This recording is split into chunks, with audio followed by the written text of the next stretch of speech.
Bine v-am regăsit episodul acesta. Grănite celare.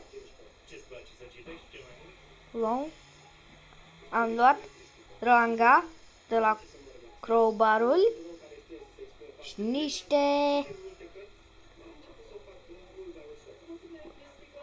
da, la insula asta. Da.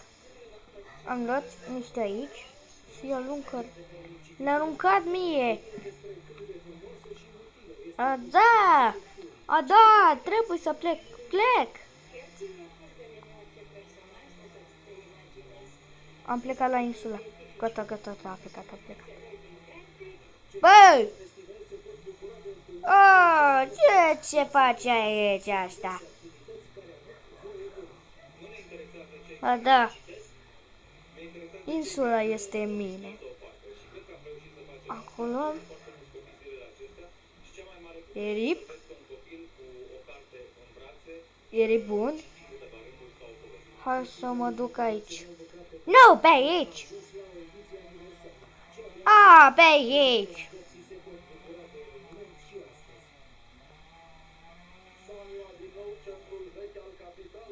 La centru. S-a întâmplat asta. Și a ajuns la centru. Bine. Și-a prăzit un capilata pizza.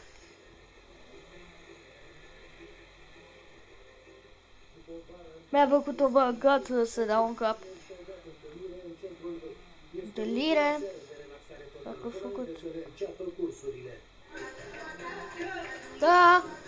A început să urmeze astea. Angelin! Hello, iubita mea! Vrei să-l pup?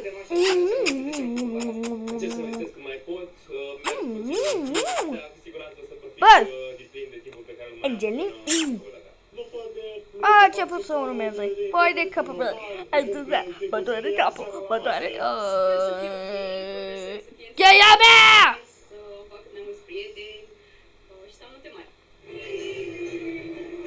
Da. Dacă pe timpul zilei bobocii care vin din provincie să studieze la facultățile din capitală au fost ajutați de colegilor mai mari să se familiarizeze cu orașul, ne-a venit la club, am făcut asta.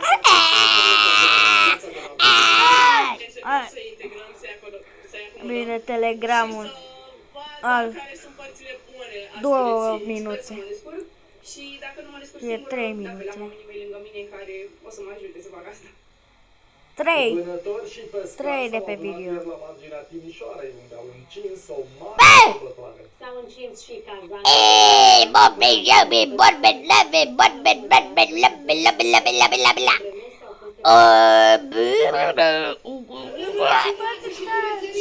Bubble like crazy, bubble like.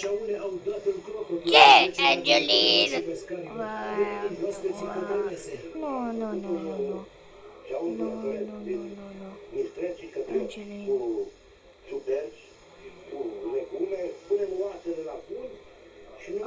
Punem bine de pe Waterson.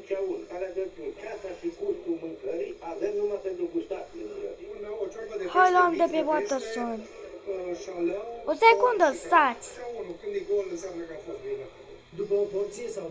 Mai vine Angelin? 2 secundă. Mai răbdare.